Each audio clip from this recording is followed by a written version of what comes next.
السلام علیکم ورحمۃ اللہ وبرکاتہ۔ آج میراث کا سبق نمبر 16 زیر بات ہے۔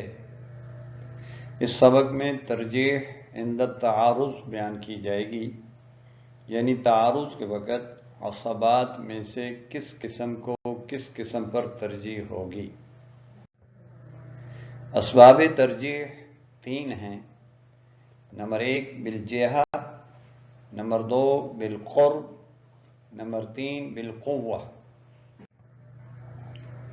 اگر ترجیح بالجہہ اور ترجیح بالقرب میں تعارض ہو تو ترجیح بالجہہ کو تقدیم حاصل ہوگی، یعنی ترجیح بالجہہ مقدم ہوگی۔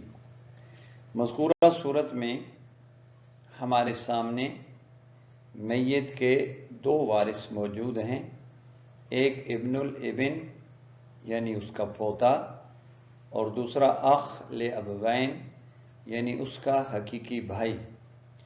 اگر ہم قرب کے اعتبار سے دیکھیں تو اس حقیقی بھائی کو پوتے کے مقابلے میں قرب حاصل ہے، اس لیے کہ میت اور اس حقیقی بھائی کے درمیان واسطہ نہیں، جبکہ میت اور پوتے کے بیچ میں واسطہ موجود ہے، لہذا قرب کے اعتبار سے بھائی مقدم ہے۔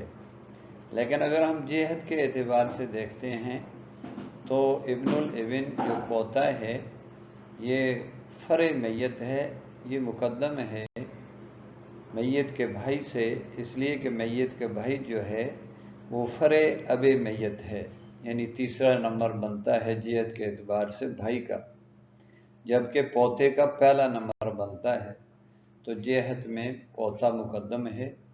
تو جب جہت اور قرب میں تعارض ہوگا تو جہت مقدم ہوگی۔ یہ دوسری صورت ہمارے سامنے ہے، اس میں میت کے 2 وارث ہم دیکھ رہے ہیں، ایک ابن الاخ لاب یعنی علاتی بھتیجا، اور دوسرا عم لابوین یعنی حقیقی چچا۔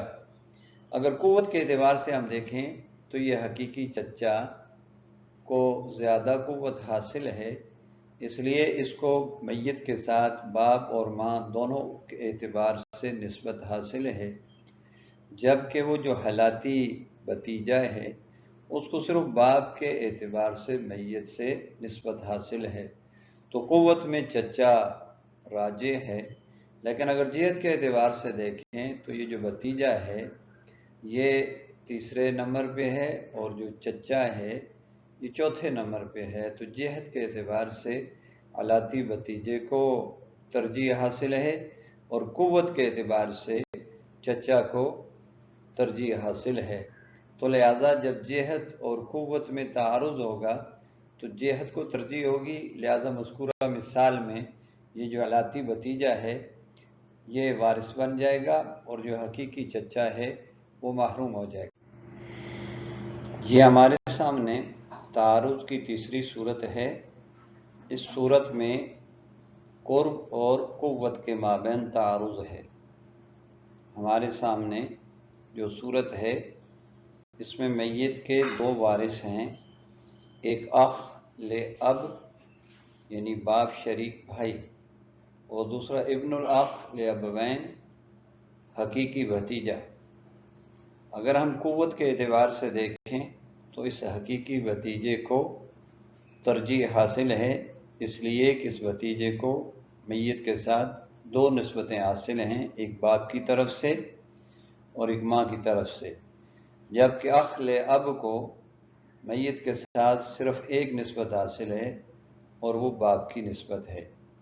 لیکن اگر ہم قرب کے اعتبار سے دیکھیں تو یہ اخ لاب کو ترجیح حاصل ہے ابن الاخ لابوین پر، اس لیے کہ میت اور اخ لاب کے بیچ میں کوئی واسطہ نہیں، جبکہ میت اور ابن الاخ کے بیچ میں واسطہ ہے۔